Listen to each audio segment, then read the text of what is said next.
성경 얘기해 봅시다. 제가 현재 그 로마서 번역도 하다가 이제 1권 해놓고 나서 이제 지금 뭐 개인적 제가 학업 때문에 지금 멈춰 있는데, 성경 뭐에 대해서 얘기해보죠? 성경도 사실 얘기할 게 되게 많은데,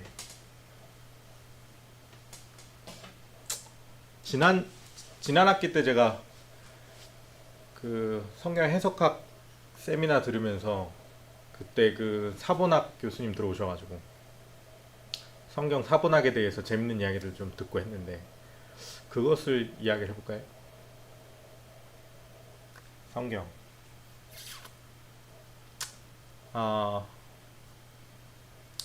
뭐 이야기 해봅시다. 성경 번역. 현재 그 대한민국 성경은 뭘 보고 있죠? 성경 번역 이야기. 성경 번역을 이야기해 봅시다. 대한민국 교단마다 조금 다르지만 지금 성공회 같은 경우에는 표준세 번역을 보고 있고, 한국 성서공회에서 나온 거죠. 그 다음에 거의 대다수는 사실은 개역 개정을 보죠. 한국어 성경의 개역 개정. 개역 개정이라고 하는 것이 번역 이름입니다. 개역 개정. 원래는 개역 한글이었죠. 개역 한글이었는데 이제 그 개역 개정으로 바뀌었죠. 이게 언제 바뀌었죠? 언제쯤 바뀌었습니다. 벌써 이게 한 십몇 년 된 것 같은데, 바뀐 지가. 근데 왜 바뀌었냐면은 한 20년 됐는가 보다. 왜 바뀌었냐면은 개역 한글에서 완전히 다시 새로운 판을 내지는 않았고, 개역 한글에 너무 오류가 많아가지고 그 중에서 오류를 좀 수정하고, 그 다음에 이제 그 한국어 표준어 문체를 조금 수정해가지고 개정을 한 거예요. 개역 한글의 개정판이 개역 개정판입니다. 이게 이제 대다수 보고 있고, 그 다음에 이제 일부 교회는 직접 번역한 번역서를 봅니다. 뭐 대표적으로 우리 누구죠? 하영주 목사님이 우리말 성경 번역하셨죠. 그래서 이제 온누리교회는 다 우리말 성경으로 보잖아요. 성경을. 그 외에도 그냥 개별적으로 목회하시는 분들께서 취향에 따라서 쉬운 성경을 채택해서 보시는 분도 계시고, 그 다음에 뭐 표준세 번역, 그 다음에 공동 번역 있죠? 공동 번역. 그 다음에 이 외에도 그 민간에서 직접 번역하신 성경 번역이 꽤 나와 있습니다. 네. 그냥 개인이 번역하신 분도 계세요. 그냥 어떤 분도 계시냐면은, 제가 그분 성함이 지금 기억은 안 나는데, 자기가 평신도인데 이게 개역 성경이 너무 보기가 어려우니까 내가 직접 번역을 해야 되겠다. 그래가지고 이분이 히브리어 헬라어 공부를 직접 하셔가지고, 그래서 막 이스라엘 가가지고 히브리어를 공부해갖고 와서 번역하신 분도 계세요. 그런 분도 계세요. 대단하신 분이죠, 그죠? 네, 그런 분도 계시는데, 어쨌든 한국 사람들 대다수가 이 개역 개정을 봅니다. 근데 번역이 뭐 괜찮게 된 성경이에요. 개역 개정이라고 해가지고 뭐 번역이 아주 이상하다라고 볼 수는 없고, 어느 정도 그래도 번역이 돼 있다 이렇게 볼 수가 있습니다. 근데 이제 문제는 뭐냐면은 너무 이것만 보니까 문제예요. 이게 개역 개정이 절대적이 돼가지고, 그러니까 어디 가서도 이제 한국 평신도들은 다 이걸 보니까, 애지간하면은 특별한 교회 아니면은 애지간하면 다 개역 개정을 보니까, 그러니까 이 개역 개정으로 말씀도 외우고, 뭐 성경 필사도 하고, 뭐 묵상도 개역 개정으로 하고, 교회에서 말씀도 다 개역 개정으로 하고, 개인 큐티 할 때도 개역 개정으로, 다 개역 개정으로 하잖아요. 이게 그러다 보니까 폐해가 뭐냐면은, 개역 개정에 번역되어 있는 문체가 아니면은 이게 왠지 성경이 아닌 것 같은 그런 느낌이 들고, 그 다음에 이제 이 개역 개정의 번역문이 너무 권위가 높아졌어요. 어떻게 보면 성경 원문보다도 이 대한민국 사람들한테는 이 개역 개정의 권위가 너무 커요. 근데 이게 사실 제 말이 아니고 성서공회에서도 이걸 알고 있어요. 한국 성서공회는 어떻게 시작되냐면은, 일제시대 때 선교사들이 들어와가지고 한국어 성경을 편찬하기 위해서 세운 거예요. 대한성서공회를. 그래가지고 그게 처음에는 이름이 몇 번 바뀌었죠. 뭐 번역회에서 뭐 개정회 뭐 이렇게 몇 번 바뀐 걸로 알고 있어요. 그러니까 어쨌든 지금 그 개역 개정이라든지 표준 세번역이라든지 이런 것들은 저작권은 다 한국 성서공회에 있습니다. 네, 성서공회. 근데 이제 문제는 뭐냐면 그 성서공회에서도 제가 아까 말했던 그거를 알고 있어요. 대한민국에서 이 개역 개정의 권위가 너무 높다는 것을 성서공회에도 알고 있어요. 그걸 어떻게 알고 있을까요? 성서공회에서 수십 년 전부터 이 좀 대한민국의 그럴듯한 더 좋은, 그러니까 개혁 개정보다 훨씬 더 좋은 번역을 내려고 계속 시도를 했었는데 그게 잘 안 됐죠. 왜냐하면은 그 대한민국 이 그 교회 이게 또 그 목사들 장로들이 권위가 대단하거든요. 이 사람들이 이제 잡고 있는 게 있으니까. 그러니까 이 개혁 개정의 권위가 너무 높으니까 안 되는 거예요. 가장 대표적으로 실패한 게 표준 세번역입니다. 표준 세번역. 표준 세번역이 그 1991년도인가에 아마 나온 걸 거예요. 91년도 아니면 92년도 그쯤이에요. 그쯤에 표준 세번역이 전체가 번역이 돼가지고 나왔는데 요게 그때 당시에 그 작업을 뭐 7년인가 한 걸로 알고 있어요. 표준 세번역 번역 작업을. 그래서 대한민국에 있는 교단별로 이게 그 감수 뭐 목사님들, 장로님들 이런 사람들로 구성되어 있는 감수를 교단별로 200명인가를 뽑아가지고 감수를 보고 그 다음에 이제 교단별로 뭐 그 신학자들, 이 번역 신학자들을 다 교단별로 또 취합을 해가지고 이 대한민국 개신교에서 아주 야심차게 우리가 개혁 한글 말고 새로운 번역을 내자 해가지고 번역서를 빵 낸 거예요. 이게 7년인가 아마 몇 년이 걸렸어요. 몇 년 걸려가지고 최종적으로 이제 감수까지 받아가지고 이 표준 세번역이라고 하는 것이 91년도인가에 편찬돼서 나왔는데 근데 나오자마자 엄청난 비난을 받게 됩니다. 표준 세번역이. 근데 그 비난 내용이라는 게 뭐냐면은 이게 문체가 다르다는 거예요. 원래 우리가 볼 때는 뭐 하였느니라 뭐 이런 성경 말투 있잖아요. 개혁 개정 말투. 성경 말투가 아니죠. 개혁 한글 말투. 이 개혁 한글 말투가 한국 교회에 이제 너무 익숙한데 표준 세번역은 어때요? 이건 표준어, 대한민국 표준어를 로 이제 번역이 돼 있죠. 그러니까는 뭐뭐 했다 혹은 뭐뭐 했습니다. 뭐뭐 했단다. 뭐 이런 식으로 이제 번역이 돼 있어요. 그러다 보니까 이제 첫 번째로 이게 뭔가 성경의 권위가 떨어지는 것 같은 느낌적인 느낌. 그러니까 무슨 뭐 번역이 이상하다 이게 아니에요. 신학적인 어떤 그런 게 아니고 그거예요. 그 다음에 이제 몇 가지가 있는데 사실은 그 중에 웃긴 것도 많아요. 대충 어떤 거냐면은 원래 그 여호와라고 하는 게 이제 제가 알고 있기로 제가 지금 기억이 정확히 안 나는데 아도나이 뭐 이렇게 써가지고 히브리어로는 이게 뭐냐면은 하나님의 이름을 부를 수가 없으니까 그 철자만 따가지고 이렇게 만든 거거든요. 그래서 이게 제가 정확하게 기억은 안 나는데 하여튼 그런 약자 히브리어에서는. 근데 이걸 그대로 그냥 그 랍비들이 여기다가 이제 모음을 붙여가지고 이거를 야훼 이렇게 발음을 할 수 있도록 만들어 놨어요. 근데 실제로 그 랍비들이나 이스라엘 사람들은 이 단어의 이 야훼라고 하는 음역을 절대로 입으로 뱉지 않습니다. 그건 하나님의 이름이니까 이거는 굉장히 거룩한 거예요. 그러니까 함부로 야훼라고 발음을 안 해요. 그러면 성경을 읽다가 이 단어가 나온다. 그럼 뭐라고 읽느냐? 아도나이 이렇게 읽습니다. 아도나이. 그게 그 히브리 민족들은 그렇게 읽어요. 그러니까 원래 만약에 이걸 음역을 하면은 이제 아도나이 뭐 이렇게 음역을 하거나 아니면 그냥 뭐 한국어로도 야훼 이렇게 번역을 하거나 해야 되는데 우리나라 지금 그 개혁 개정에는 뭐라고 번역이 돼 있습니까? 여호와 이렇게 번역이 돼 있습니다. 여호와. 근데 이게 여호와라고 번역이 왜 되어 있냐면은 이거 음역이에요. 원래는 야훼죠. 야훼. 영어로도 야훼라고 되어 있습니다. 야훼. 근데 한국어 성경이 이 개혁 한글이 원문에서 직접 번역한 게 아니에요. 그 모르실 거예요, 아마. 헬라어 원문 있지 않습니까? 신약 성경도? 히브리어 원문이 있죠. 구약 성경도. 근데 개혁 번역 같은 경우에는 원문에 직접 번역한 게 아니고 이 중국어 성경하고 일본어 성경하고 영어 성경을 세 개를 놓고 짬뽕 해가지고 거기서 번역한 거예요. 그걸 중역이라고 하거든요. 한 번 번역된 걸 다시 번역한 거예요.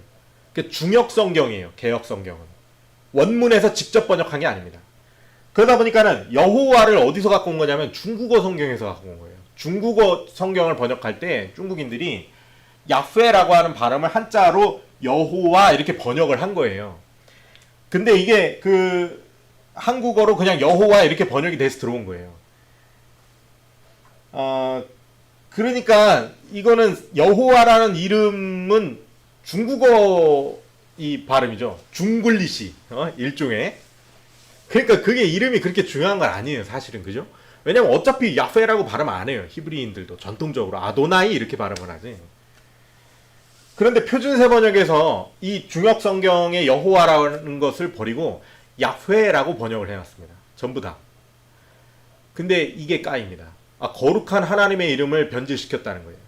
이 한국교회 그 아주 고지식한 목회자들과 장로님들이 이 표준세 번역이 아주 악마적인 번역이다. 왜? 하나님의 이름을 여호와 하나님의 이름을 변질시켜 버렸다. 야훼라고. 근데 이게 정말 안타까운 일이죠. 사실 이제 몰라서 그런 건지 왜 그런 건지 모르겠습니다. 근데 이제 아주 막말하면은 이거는 글쎄 뭐 무식해서 그런 거죠. 사실은 무식해서 그런 겁니다. 뭐가 더 있겠습니까? 네. 그래서 그 별것도 아닌 거 가지고 이제 하여튼 표준세 번역이 그 한국교회에서 버려집니다. 지금은 한국 그 성공회에서는 표준세 번역을 보고 있는 걸로 알고 있습니다. 공동번역도 있죠. 공동번역 같은 경우에는 그 카톨릭하고 한국 개신교하고 같이 힘을 합쳐가지고 번역한 게 공동번역입니다. 이 공동번역도 번역이 굉장히 잘 된 성경이에요. 제가 듣기에는. 그리고 실제로 제가 그 신학교에서 그 구약학에서 이 히브리어 원전서기를 할 때 그 원전서기 교수님께서는 구약 성경을 공동 번역으로 봤습니다. 같이 그 수업 시간에. 왜냐하면은 그분이 히브리어 그 원전서기 교수님으로서 공동 번역이 가장 번역이 잘 되었다. 그분이 그렇게 평가를 하셨어요. 구약 같은 경우에는. 그래서 이제 공동 번역으로 그때 공부를 했었는데 번역서를 봤었는데 이 그 공동 번역도 그 번역이 잘 되어 있는데 이거는 뭐 지금 카톨릭에서도 지금은 보지 않고 뭐 개신교에서도 보지를 않고 뭐 보지를 않는 성경이 되어버렸습니다. 그러니까 아주 개혁 개정 이 개혁 한글 개혁 번역이라고 하는 것이 아주 독보적으로 대한민국에서 너무 이 위상이 높다 보니까 근데 이제 이게 왜 이게 계속 문제가 되는 거냐면 아까 성서공회에서도 마찬가지로 이 표준세 번역도 실패하고 공동 번역도 뭐 공동 번역이 표준세 번역 더 전에 번역된 거거든요. 근데 이것도 잊혀지고 하여튼 성서공회에서 이 그 공동 번역과 표준세 번역을 이제 광복 이후에 새로운 번역으로 시도를 했지만은 둘 다 이제 처참하게 실패를 하죠. 어떻게 보면 뭐 그러니까 실패했다라고 하는 것은 대중화에 실패를 했다는 거죠. 그죠? 그러다 보니까는 이게 계속해서 문제가 뭐냐면은 여러분 이게 그 성서라고 하는 것은 그 원래는 구약 같은 경우는 히브리어와 아람어, 그 다음에 신약 같은 경우는 헬라어로 되어 있습니다. 그게 원문이에요, 원문. 근데 문제는 뭐냐면 아까 제가 말씀드렸지만은 이 개역 번역이라고 하는 것이 그 중역 성경이라고 하는 것이 문제가 되는 겁니다. 원문에서 직접 번역한 게 아니에요. 자, 이게 왜 문제가 되느냐? 여러분, 이게 그 우리가 원문에서 직접 번역을 해도 번역이 어렵겠죠. 그죠? 근데 이건 원문에 직접 번역한 것이 아니고 중간에 다른 언어로 번역된 것을 재번역한 거란 말이에요. 중역한 거란 말이에요. 그러니까 원문하고 차이가 더 많이 나는 거예요. 두 번을 걸치니까. 그러니까 우리가 그냥 바로 이 사람을 알아도 내가 이 사람 자세히 알기가 어려운데 한 다리 건너서 아는 거예요. 쉽게 말하면은. 그러니까 우리가 지금은 사실은 아무 문제 없는 것처럼 한국 교회에서 이 개역 번역을 보지만은 개역 성경을 보지만은 실제로 수십 년 동안 학자들한테서 그리고 이 원문을 조금 아는 목회자들과 또 원문을 조금 아는 평신도들한테서 수없이 많은 이 뭡니까 뭐라 그러죠? 이 항의, 이 수정 요청들이 끊임없이 성서공회에 들어오고 있다고 합니다. 성서공회도 그걸 알고 있어요. 사실은 이 성서공회라는 조직이 그렇게 큰 조직이 아니거든요. 굉장히 작은 조직이에요. 한국교회 그렇게 위상이 높지 않고 성경 번역에 비해서 굉장히 그 조그만한 조직인데, 그런데 그 조그만한 조직에서도 끊임없이 그러한 문제 제기가 들어오니까, 그리고 이제 알고 있어요. 그 성서공회에서도 이 성경이 너무 오류가 많다는 걸 알고 있어요. 그러다 보니까는 이제 원문을 새로 번역을 해야 되겠는데, 개혁 성경이 너무 권위가 높으니까 계속 그게 이제 어려운 거예요. 그래서 성서공회에서 전략을 어떻게 짰냐면은, 야, 이게 그냥 그 개혁개정을 권위를 이길 수가 없다. 너무 이 개혁개정의 권위가 높다 보니까. 그래서 성서공회에서 고민하다가, 그러면은 이거를 바로 한꺼번에 바꾸면은 또 표준세번역 꼴 날 테니까, 그러면은 전략을 이렇게 짜자. 우리가 진짜 제대로 번역을 하되 이 번역 성경을 그냥 개혁 성경을 대체하는 성경으로 번역하지 말고 교회 학교를 위한 번역이라고 해가지고 그렇게 대중화를 시키면 어떨까? 그러면은 교회 학교에서는 개혁 개정이 아니고 이걸 보게 하고, 이 새로 번역된 걸 보게 하고, 그 다음에 이제 걔네가 크면은, 그 교회 학교에 있는 그 교인들, 학생들이 크면은 그 개혁 개정보다는 이게 더 익숙할 테니까, 새로운 번역이 더 익숙할 테니까, 그러면 개혁 개정을 좀 이렇게 이기고 이 새로운 번역이 보편적인 번역으로 한국 교회에 좀 자리 잡을 수 있지 않겠는가? 머리 좋죠. 머리 잘 썼죠. 그래가지고 2012년에 번역 작업에 들어갑니다. 새로운 번역 작업에. 야심차게. 그래서 번역 이름은 새 한글 성경입니다. 새 한글 성경. 지금 현재 신약은 다 번역이 되어서 성서공회 홈페이지 들어가면 볼 수가 있어요. 시편과 신약은 번역이 다 되어 있고, 구약도 사실은 번역 다 됐다라고 하는 기간은 지났어요. 근데 이제 지금 약간 수정 보완 작업에 있는 걸로 제가 알고 있습니다. 그래서 새 한글 성경 해서 요거는 이제 그 아예 스탠스를 성서공회에서 딱 한 발 빼가지고, 이거는 그 개혁개정 대체하려고 만든 게 아니고요. 그 교회 학교에서 개혁개정 너무 어려우니까 교회 학교에서는 이걸 보는 게 좋겠습니다. 이렇게 이제 가는 거죠. 그래서 교회 학교의 애들은 크면은 계속 그걸 볼 수 있게끔. 그러니까 그만큼 지금 이게 개혁개정의 권위를 깨기가 어려운 실정이라는 거예요. 근데 이게 알고 보면 정말 우스운 일이거든요. 여러분 우습지 않습니까? 한국교회의 위상이 어떻습니까? 전 세계적으로는. 대단하죠. 대단합니다. 세계 어딜 가도 대한민국 교회, 한국교회 알아주죠. 어마어마하죠. 그죠? 전 세계에서 교인이 가장 많은 10개 교회 중에 5개 교회가 대한민국에 있습니다. 엄청난 거죠. 이 조그만한 나라에. 그러니까 대한민국의 이 개신교의 위상은 대단한 건데, 근데 우습게도 그 위상 높은 한국 교회에서 보는 성경이 이게 그 중역 성경을 보고 있는 거고, 그 다음에 이제 오류가 굉장히 많은 성경을 보고 있는 거고. 근데 여러분 이제 계속 제가 오류가 많다고 하는데, 이 오류가 많다라고 하는 게 무슨 뭐 완전히 복음을 왜곡하고 곡해할 정도로 막 엄청나게 오류가 있냐? 뭐 그렇게 볼 수는 없죠. 개혁 개정도 번역이 좋은 성경입니다. 오랜 기간 동안 우리가 봐왔고, 이걸 통해서 우리가 예수님 만나고 하나님 알고 묵상했던 거예요. 그게 나쁘다는 게 아니고, 개혁 개정이 너무 권위가 높다는 게 나쁘다는 겁니다. 그게 이상한 거예요. 나쁜 것도 나쁜 거지만 이상한 거예요. 아니 무슨 뭐 개혁 개정이 무슨 뭐 성서 영감서를 받아갖고 번역이 된 겁니까? 그렇지 않아요. 우리가 벌써 10여 년 전에 개혁 개정했잖아요. 개혁 한글에서. 그죠? 개정했잖아요.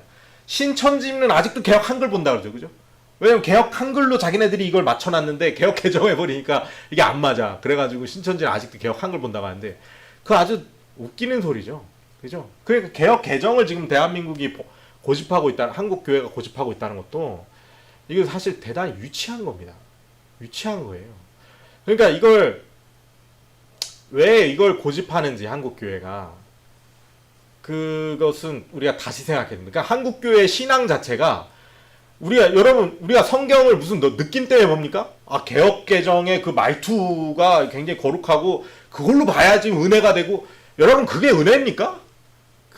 툭 까놓고 그게 정말 하나님이 주시는 은혜입니까? 그냥 개인적인 느낌입니까?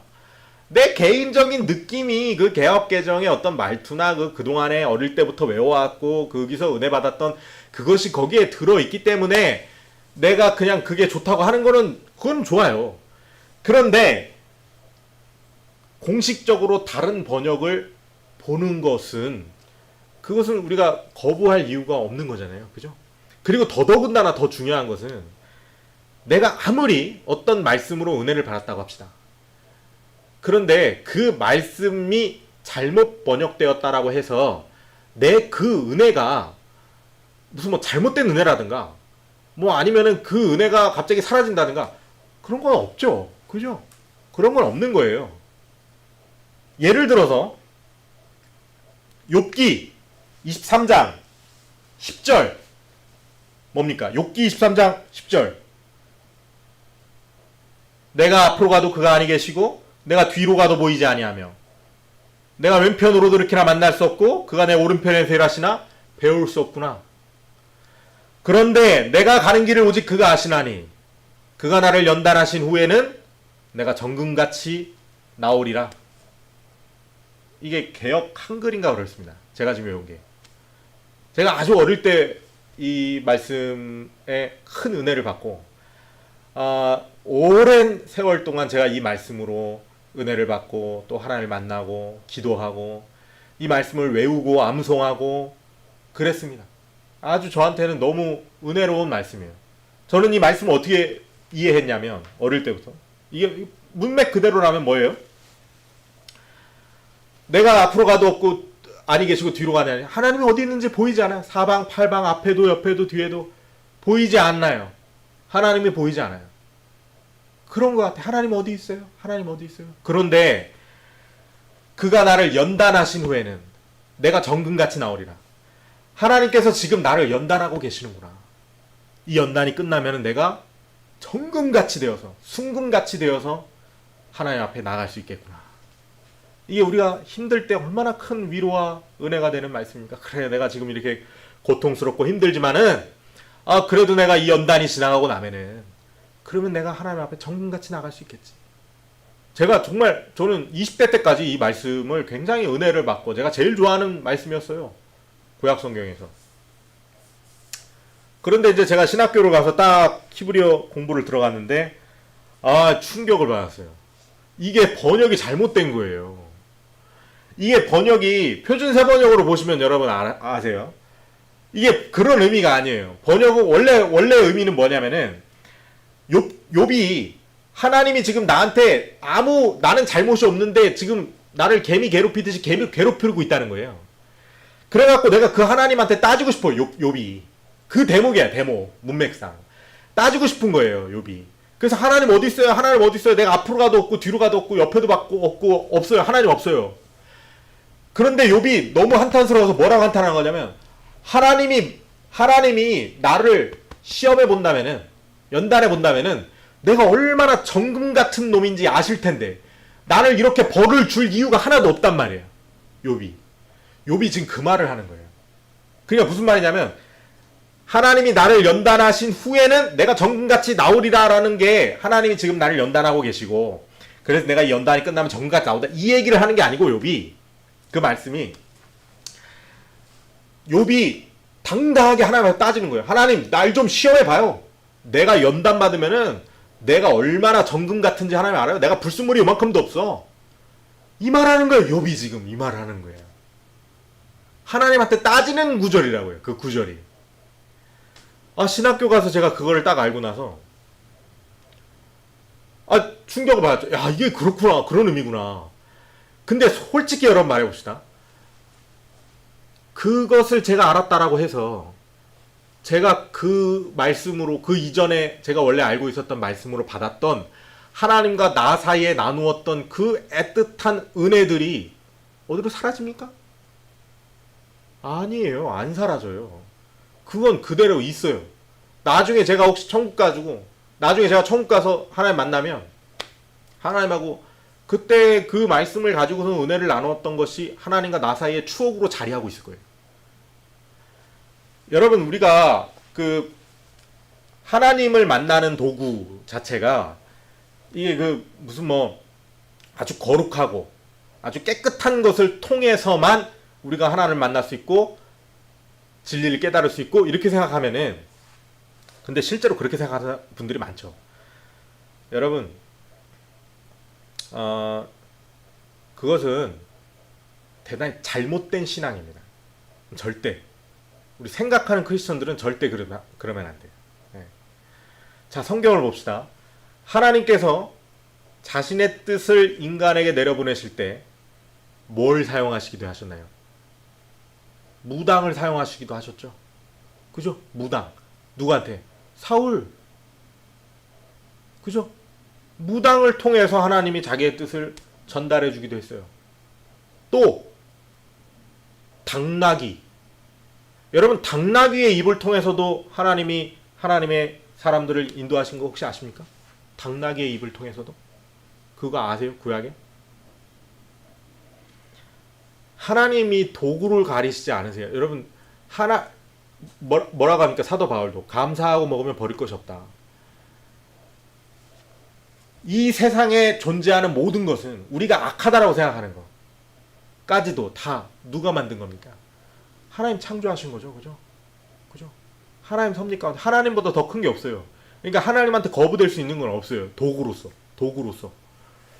그러니까 여러분, 실제로 제가 대학부 때 대학부에 저 대학부 생활할 때 리더했던 어떤 친구는 원래 부모님이 교회를 안 다니시는 친구인데 어떻게 교회를 나오게 되냐면은 학교에서 신천지 선배한테 빠져가지고 신천지를 한 2달을 다닌 거예요. 교육을. 그런데 어느 날 걔 친구 중에 진짜 교회 다니는 친구가 있었던 거야. 근데 걔가 신천지 다니는 걸 알았어. 근데 얘는 교회를 한 번도 다녀본 적이 없어갖고 신천지인지 아닌지 몰랐대요. 근데 거기서 너무 좋았어. 신천지 가가지고 얘가. 처음에. 교회를 안 다녀봤으니까. 뭔지 모르니까. 그런데 그 옆에 그걸 알게 된 다른 교회 다니는 친구가 걔를 빼내줬어. 야, 그거 이상한 데야, 이단이야. 그걸 빼내줬어. 그래서 얘가, 아, 그래, 여기 이단이었어? 그래가지고, 야, 그러면 나 좋았는데, 그럼 정상적인 교회 다닐래? 그래가지고 그때부터 교회 다니기 시작한 거예요. 근데 걔가 거기서 2달 잠깐 다녔지만은 그걸 통해서 정상적인 교회로 연결될 수 있었다고요. 그러니까 이게 왜냐면 걔의 인생에서는 걔가 신앙을 하고 하나님을 만나고 그래서 대학반에서 뜨겁게 아주 제자 훈련 열심히 받고 건강한 그 어떤 크리스천으로서 성장하는데 리더도 하고, 근데 걔의 시작점은 뭐예요? 하나님 걔를 어떤 방법으로 인도하셨죠? 어떤 섭리를 통해서? 뭔가 이단의 포교를 역으로 이용해가지고 한 영혼을 포교하셨죠. 하나님께서 인도하셨죠. 여러분, 그게 이상합니까? 여러분, 그게 이상하다라고 하는 것은 편견입니다. 편견. 우리가 그동안의 개정으로 조금 번역이 잘못된 성경으로 읽고 은혜를 받았으면 오케이, 좋아요. 그런데 그게 아주 오류가 많고 우리가 더 좋은 성경으로, 수준 높은 성경으로 좀 점프해야 되겠다라고 하면은, 아, 오케이, 우리가 점프합시다 라고 하는 그런 결단이 당연히 있어야 되는 거 아닙니까? 이건 너무 상식적인 이야기예요, 사실은. 그죠? 바울이 뭐라고 그럽니까? 너희가 이제는 단단한 음식을 먹어야 하되 여전히 유아식 먹고 있다 이러잖아요. 그죠? 이유식 먹고 있다니 내가 여전히 그런 이야기 하잖아요. 우리 한국 교회의 믿음이 좀 성장하려면, 그러면 우리가 개혁 개정에 얽매이는 것을 좀 벗어버려야 되지 않나? 실제로 저희 아내가 그 온누리교회에서 오랜 기간 동안 그 신앙생활을 했었는데 거기는 이제 우리말 성경을 보죠. 하영주 목사님 직접 번역하신 성경이죠. 개혁 개정의 권위로부터 훨씬 자유롭습니다. 그러다 보니까 사실은 온누리교회가 그래도 굉장히 복음적이에요. 어떻게 보면 수준이 높아요. 온누리교회가 1:1 제자용만 해서 그런 것이 아니고, 제가 볼 때는 이 성경 번역 자체가, 우리말 성경 번역 자체가, 이 개혁 개정은 그 느낌적인 느낌이 굉장히 강한데, 일단은 어투 자체가 이 표준어로 번역이 딱 돼 있으면은 문자보다도 그 내용을 보기가 더 쉽단 말이에요. 개혁 개정은 그동안 우리가 너무 많이 봐온 그 어투, 말투 때문에 그 문자주의적인 권위, 실제로 그 개혁주의에 의거해서 번역한 거거든요. 개혁 성경 같은 경우에는. 그러니까 의미가 다른 게 많아요. 실제로 보면은 한국어랑 실제 원문이랑. 그러다 보니까 우리가 읽어도 어렵고, 그러니까 의미가 어려우니까, 말이 어려우니까 의미를 파악하기가 어렵고, 그러다 보니까는 그 실제로 기록되어 있는 말의 그 문장의 문맥상의 어떤 의미, 내용, 이것은 별로 관심이 없고 그냥 그 유명한 구절들, 그리고 그 구절들로부터 은혜 받았던 옛 기억이나 설교들, 뭐 이런 것들에 굉장히 취착한단 말이죠. 개혁개정을 보면. 그러니까 우리가 신앙이 이 진일보하기가 어려운 발목을 잡고 있어요. 개혁개정이라고 하는 것이. 그럴 수 있습니다. 이거는. 뭐 그게 다라고 하는 건 아니지만은 중요한 요소 중에 하나예요. 그러다 보니까 온누리교회에서는 그렇지 않잖아요. 그래서 굉장히 높은 수준, 적어도 제가 볼 때는 이 성경을 보고 성경을 묵상하는 데 있어서 뭔가 더 수준 높은 수준을 좀 유지하고 있는 것처럼 보입니다. 좀 우리가 그런 것들을 봐서라도 한국 교회가 이 개혁 개정의 권위로부터 좀 벗어나서 요번에 성서공회에서 이제 그 새한글 성경이 나오게 되면은, 공식적으로 이제 나오게 되면은 뭐 그 번역 성경이 얼마나 번역이 잘 되어 있는지 그건 또 우리가 검증을 해봐야 되겠지만, 어쨌든 뭐 그거 아니더라도 표준세 번역 같은 경우, 표준세 번역도 번역이 굉장히 잘 된 성경입니다. 이거는 뭐 아주 그 성서공회에서 그때 당시에 아주 야심차게 우리나라의 당대 그 수많은 석학들이 그 감수를 딱 해가지고 굉장히 복음적으로 번역을 한 건데 또 불구하고 안 보이잖아요. 그러니까 그런 것도 좀 볼 수 있고, 그죠? 좀 볼 수 있어야 하지 않는가 라는 생각이 좀 듭니다. 그리고 이제 쉬운 성경 같은 경우 있죠. 쉬운 성경 같은 걸 민간에서 번역한 겁니다. 성서공회에서 번역한 게 아니고. 그리고 묵상 같은 경우에 쉬운 성경으로 보시는 분들 많이 계신데, 근데 쉬운 성경은 제가 개인적으로 판단할 때는 이 번역이 잘 됐다라고 보여지지 않습니다. 원문과의 의미상의 차이가 좀 많이 보여요. 제가 개인적으로 볼 때 쉬운 성경이. 그래서 쉬운 성경은 저는 개인적으로는 조금 지향하는 편입니다. 그거보다는 이제 표준세 번역 괜찮고, 뭐 현대인의 성경도 민간에서 번역한 걸 겁니다. 제가 알고 있기로는. 아닌가요? 성서공인가? 하여튼 그것도 잘 모르겠어요. 그건 제가 자세히 안 봐가지고. 어쨌든 그래서 저도 사실은 제 나름대로 신학교를 다니면서 이 성경의 권위 문제도 있고, 이 개혁 개정 문제도 있고, 그래서 이제 번역을 좀 나도 해봐야 되겠다. 정말 해봐야 돼. 이게 제가 앞으로 복음을 전하는 데 있어서 이 번역 작업은 이거는 외면할 수가 없는 작업이다. 이것은 외면할 수가 없는 작업입니다. 그다음 제가 그동안에 공부해 왔던 것도 그렇고, 이제까지 신학교에서 8년을 지금 있었는데 앞으로 뭐 몇 년을 더 있을지 모르겠지만, 근데 제가 그래도 그 석사 박사 과정에서 세미나 기간 동안에 계속해서 이제 신약학 세미나를 들어간단 말이죠. 뭐 조직 신학 아니면 신약학 이렇게 해서 저는 그것만 계속 듣는데, 세미나에서 제 전공 빼고는. 근데 왜 그러냐면은 제가 계속 이게 마음에 있어요. 저한테 어떤 사명처럼. 특별히, 그리고 제가 가지고 있는 어떤 달란트 중에서도 이런 언어적인 달란트가 있다라고 저는 생각을 하고 있습니다. 개인적으로. 뭐 그냥 제 개인적으로. 그래서 요것은 어떤 다른 사람들보다는 내가 조금 더 잘할 수 있겠다라는 생각도 있고, 그래서 이제 로마서 번역을 해서 이제 처음에 1권을 낸 거예요. 낸 건데, 그리고 또 한 가지 이제 제가 번역을 좀 해보려고 하는 것은 뭐냐면은, 제가 지난 시간인가요? 지지난 시간에도 한번 말씀을 드렸는데, 종교개혁자 루터가 했던 유명한 말이 있다 그랬죠. 라틴어로 제가 막 말을 하면 멋있겠는데, 제가 이제 라틴어는 좀 딸리고, 그래서 번역해서 이야기하면은 그거죠. 그게 뭔지 모르고 말을 하는 사람은, 그게 뭔지 모르는 사람은 그것에 대한 글을 읽어도 그것을 이해할 수 없다. 이게 이제 마틴 루터가 했던 말이죠. 거기 이제 다양한 의미가 있어요. 다양한 의미가 있는데, 근데 어쨌든 무슨 얘기를 하는 거냐면, 루터가 복음을 모르고 성경을 읽으면은 성경이 무슨 말을 하는지 모른다라는 거예요. 누굴 까는 겁니까? 루터랑 맨날 싸웠던 사람. 카톨릭에서 반종교 개혁했던 사람. 에라스무스죠. 에라스무스랑 루터랑 엄청 싸우잖아요. 에라스무스는 복음을 몰랐거든요. 에라스무스는 복음을 몰랐습니다, 여러분. 그 잘 아셔야 돼요. 루터랑 직살나게 싸우죠, 맨날. 그리고 루터가 에라스무스를 일종의 빗대면서, 에라스무스를 지칭한 거라기보다는 어쨌든 그런 류의, 그러니까 복음을 모르고 아무리 신학교를 다니고 해봐야, 자기가 거기서 공부를 하고 해봐야, 복음을 모르면 읽어도 그게 뭔지 모르는 거예요. 여러분, 근데 그게 당연한 거 아닙니까? 당연한 거죠, 그죠? 내가 예를 들어서 이게 사과를 몰라요. 사과가 뭔지 모르는 사람, 사과를 한 번도 생전 본 적이 없는 사람이 사과에 관한 글을 읽어요. 그럼 그게 무슨 뜻인지 압니까? 사과를 알려주는 어떤 글을 읽었다고 해봅시다. 어떤 사람이 사과를 한 번도 본 적이 없는데, 그러면 그 사람이 사과에 대해서 뭘 얼마나 정확히 그 글을 통해서 알겠습니까? 글로 배운 사과 한 번도 본 적도 없고 맛본 적도 없고. 근데 똑같은 일이 있을 수 있어요. 하나님 생전가야 하나님 몰라. 자기가 생각하는 하나님, 글로 배운 하나님 밖에 몰라. 복음도 맨날 그냥 어디서 설명 보고 신학 책 보고 그래서 복음을 알아.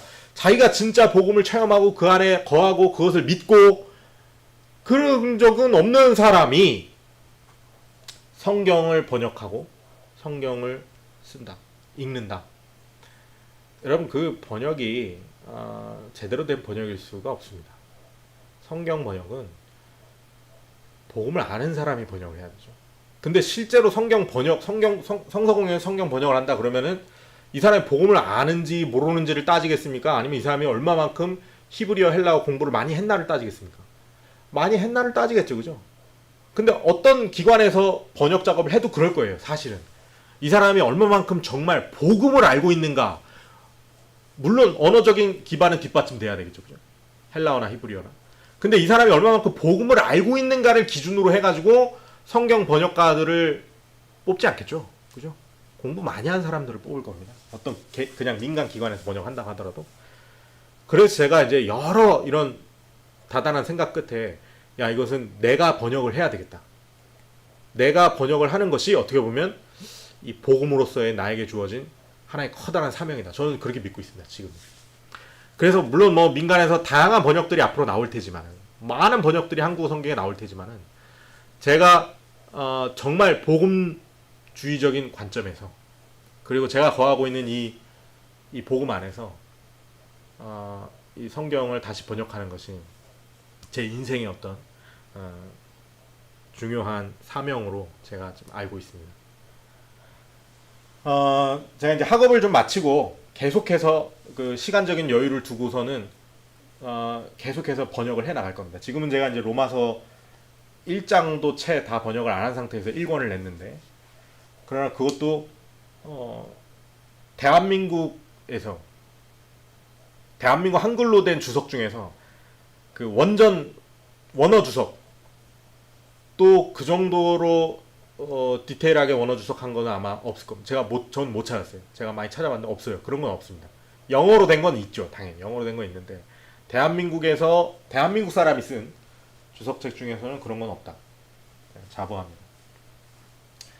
왜 제가 그걸 쓸 수 있냐면은, 제가 지금 실질적으로 원래 미국 같으면은 신약학이 저의 부전공이어야 돼요. 왜냐면 지금 저희 학교는 우리 학교는 부전공 제도가 없기 때문에, 몇 년 전까지 있었는데 지금은 없어졌기 때문에 부전공이 안 되는데, 제가 신약학 세미나를 지금 몇 학기를 들었습니다. 거의 전공자들만큼 들었거든요, 신약학 세미나.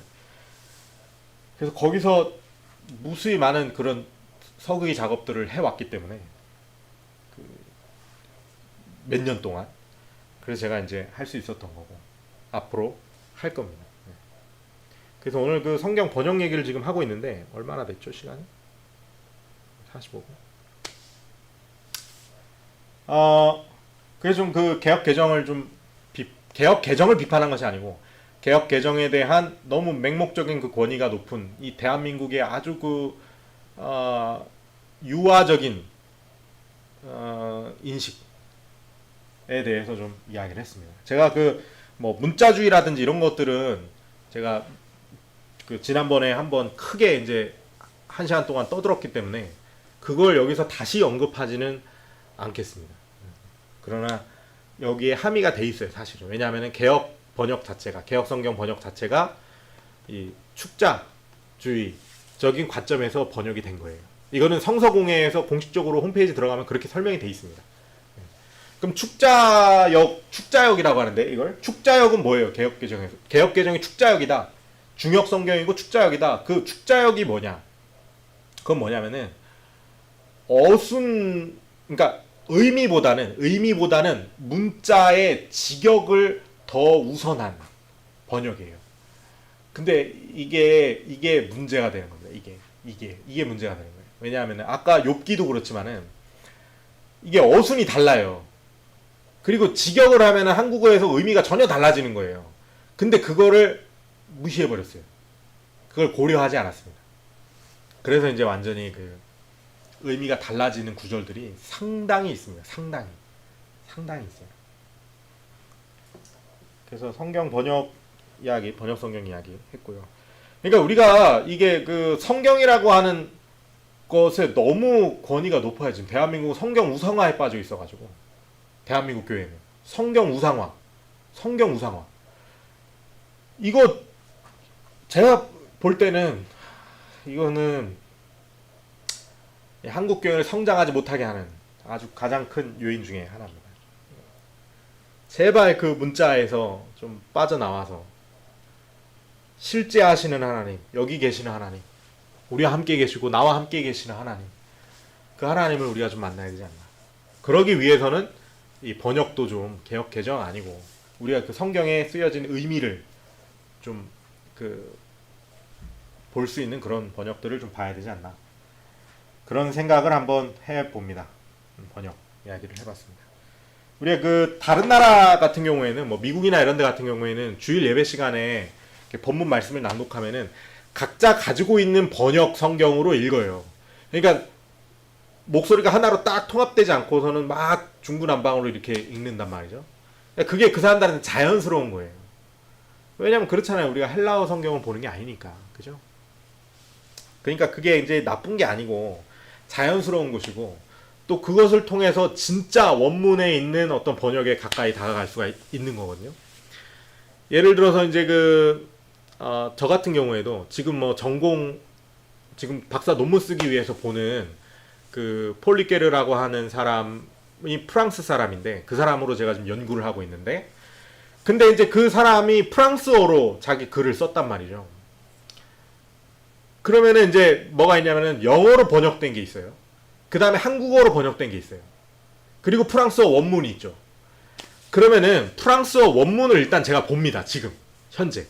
지금은 왜냐면은 그 프랑스어를 제가 못해도 프로그램이 잘 돼 있어가지고 그 번역기 안에 딱 넣으면은 그 프랑스어 단어 낱말로 쫙 돼가지고 낱말도 볼 수 있고, 그 다음에 어느 정도 그 직역되어 있는 것들도 볼 수가 있고, 그래서 오히려 이 프랑스어로 보는 것이 의미 유추에 더 쉬워요. 왜냐하면은 어떤 단어가 딱 있으면은 그 단어가 프랑스어에서는 여러 의미가 있을 수 있죠. 어떤 심상이 있을 거예요. 그 단어가 주는 은유적인 심상이 있겠죠. 그죠? 근데 그것을 영어로 번역을 딱 해놓으면은 영어의 단어는 그 중에서 그 문맥상에 뜻하는 것 같은 의미를 뽑아서 그걸로 영어로 번역을 한단 말이죠. 한국어도 마찬가지죠. 한국어로 번역할 때도 특정한 단어로 번역할 수밖에 없단 말이죠. 프랑스어에서 그 의미를 뜻하는 단어와 정확하게 일치하는 단어가 있을 수도 있고 없을 수도 있죠. 없는 경우도 많이 있단 말이죠. 그죠? 그러다 보니까는 프랑스어로 보는 게 이제 전 박사 논문을 쓰고 있으니까 이게 원문을 어쨌든 봐야 되고, 그 다음에 원문을 봐서는 이게 이해가 되지 않잖아요. 제가 프랑스어를 못하니까 그냥 그걸 번역해서 보는 거니까, 쉽게 말하면 사전 찾아서 보고 있는 거란 말이죠 지금. 그러다 보니까는 중간중간에 문장이나 문맥이 좀 아리송하거나 이해가 안 가는 거가 있으면 뭘 참고합니까? 영어로 번역된 거를 참고합니다.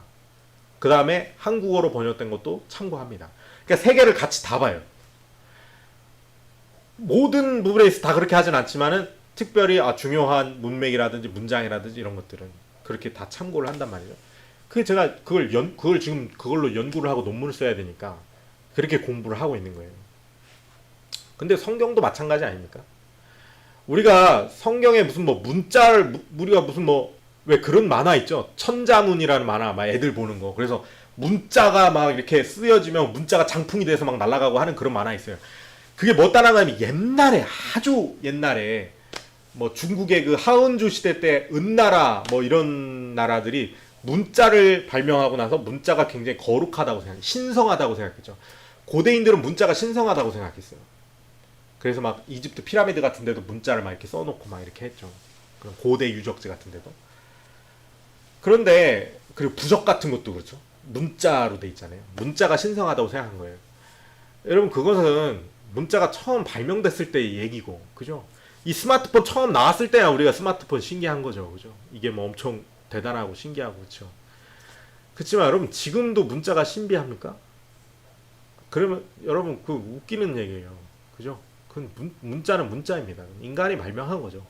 지역마다도 다르고 시대마다도 다르고 나라마다도 다르고, 그죠? 그러니까 문자가 신성한 것이 아니. 그러니까 그 문자라고 하는 것이 그렇죠, 그렇죠. 헬라어 문자를 볼 때 그 헬라어 성경의 원문이 있죠.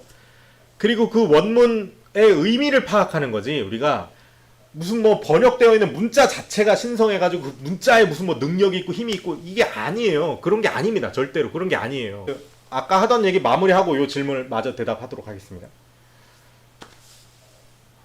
그러니까 우리가 그 성경의 문자가 중요한 것이 아니고 성경의 의미가 중요하고, 그렇기 때문에 그 헬라어 성경의 의미, 원문 성경, 원어 성경의 의미를 파악하기 위해서는 다양한 번역을 참고할 수 있겠다.